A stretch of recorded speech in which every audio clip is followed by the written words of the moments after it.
There's quite a bit of plastic in the world's oceans these days. And the question a lot of people ask is, how exactly does it get there?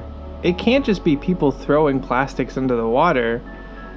But you have to look further than this. You have to look beyond the rivers, onto land actually, and landfills.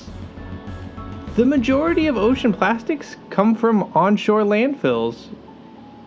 Natural disasters and other events such as storms, floods, earthquakes, and the like, they hit landfills, and then the plastics end up sweeping into the rivers and streams and into the oceans.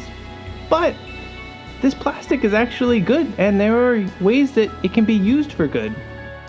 One such way to find value is by mining for refuse-derived fuel.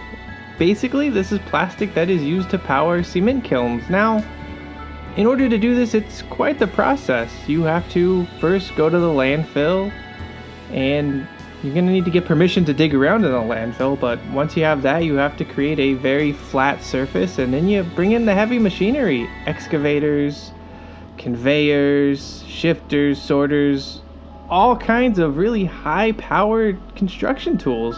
Now, the site's very complex, so this is what it actually looks like. As you can see, it's no joke, it's very big.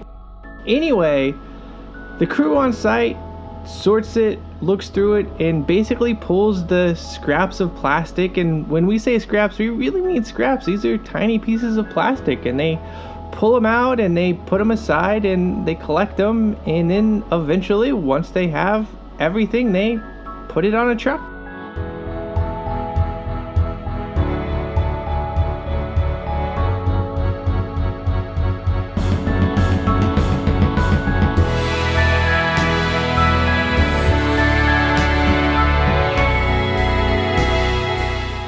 The destination of that full truck is going to be the site of the cement kiln.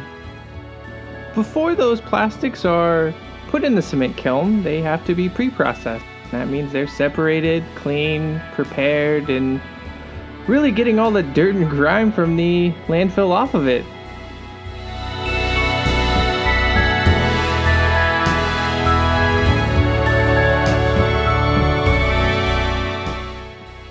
The cement kiln's an interesting place. There's really no illustration we can show that draws it well, so here's a picture of a cement kiln. It's quite a massive site. Something that is very impressive.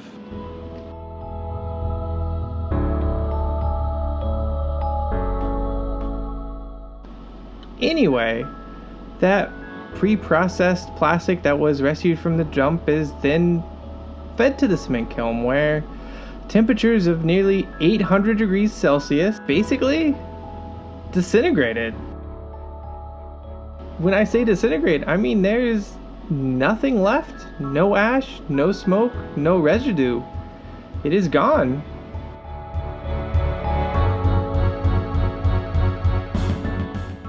And with no plastic in the landfill, that means no plastic is going to be washed away during a storm, and no plastic will end up in the rivers, and from there, no plastic can end up in the oceans. And really, that's what the goal should be. No more plastics from land ending up in the ocean.